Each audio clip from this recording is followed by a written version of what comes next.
हाय लोगोफोर चेनेलखौ subscribe खालामाखैबा subscribe खालाम बेजों लोगोसे कन्टेन्टनि सावगारियाव थुना हो मानोना आं लेटेस्ट भिडिअ आपल'ड खालामनायखौ नोंनियाव सिगांसिन सहैनो हानाय बायदि। हाय फ्रेन्ड्स वेलकाम बेक माय इउटुब चेनेल क्रिएटर देरहा। आं दिनै बे भिडिअनि गेजेरजों नोंथांमोननो खोन्थागोन टप 5 फैगौ बर' सावथुन 2018 मायथाइनि बागै सावरायगोन जायखौ जों साबसिननिफ्राय हामसिन नुनो मोनबाय थागोन। फैदो अब्ला भिडिअखौ जागायनोसै। टप 5 सावथुना उदांस्रि। बे मोनसे प्रिसियास बर' सावथुन, गुरु पबित्र बर'नि सुजुनाय सावथुन। उदांस्रि सावथुना बर' नखरनि बागै मोनसे उदांस्रि सोमावसारनायखौ लानानै सुजुनाय जादों।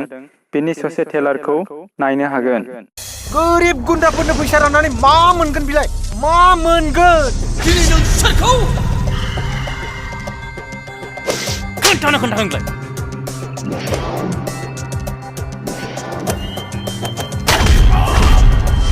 फिसा पुलिसाबो बर', सिनेमायाबो सिगाङावनो आं, सरकाराबो बर', बेखौ गोदागोन। बेखायनो नांलाय खमलाया बर'जों बर'।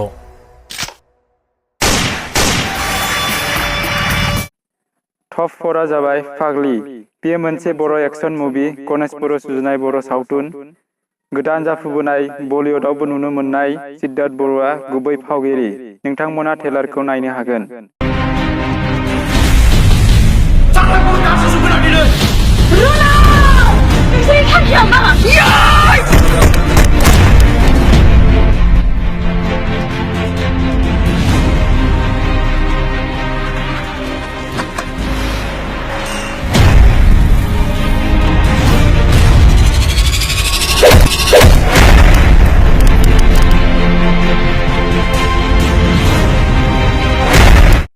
टप 3 बड' फिल्मआ जाबाय मावजिनि आदब नैथि खोन्दो। बिरफुं महिलारिनि प्रडाक्शन। बे मोनसे एक्शन कमेडि फिल्म। बुलायलायनाय गोबां आदब नुनो मोनगोन। नोंथांमोना ट्रेलारखौ नायनो हागोन।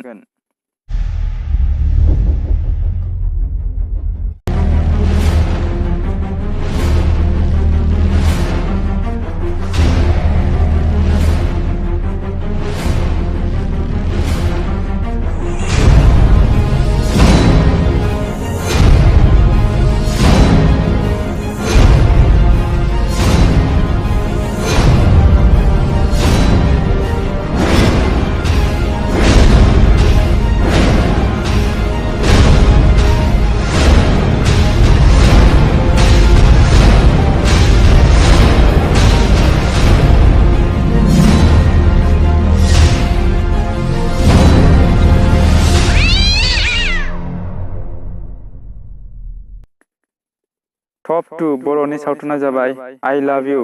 सपन कुमार ब्रह्मनि सुजुनाय बे बर' सावथुना 4 लाखनि बाजेट आरो बे सावथुनाव एक्सन, बुलायलायनाय, बुथारलायनाय, सोबानाय गैया होननानै बिथां सपन कुमार ब्रह्मआ बुंदों। बे सावथुननि गुबै फावगिरिफोरा जाबाय राजिब ब्रह्म, नेरसोन बसुमतारी, लिपिका ब्रह्म, जुमुरानि ब्रह्म आरो सपन कुमार ब्रह्म। बिनि ट्रेलारा ओंखारथ'वाखै लोगोफोर। जोबथा टप 1 बियो अननाय। रिया ब्रह्म सुजुनाय अननाय बर' फिल्म। बेयो मोनसे प्रिसियास एक्शन बर' film, a story of love and sacrifice. बे सावथुनाव गोबां रां खरसा थांदों होननानै मिथिनो मोन्दों आरो बे सावथुनखौ हिन्दी लेंगुवेजआवबो नुनो मोनगोन होननानै खोनादों। बेहाय गोबां मोजां जायगा सिनारि नुनो मोनगोन। गुबैयै फावगिरिफ्रा जाबाय लिंसार, ट्विंकल, फुजि आरो रिया। नोंथांमोना ट्रेलारखौ नायनो हागोन।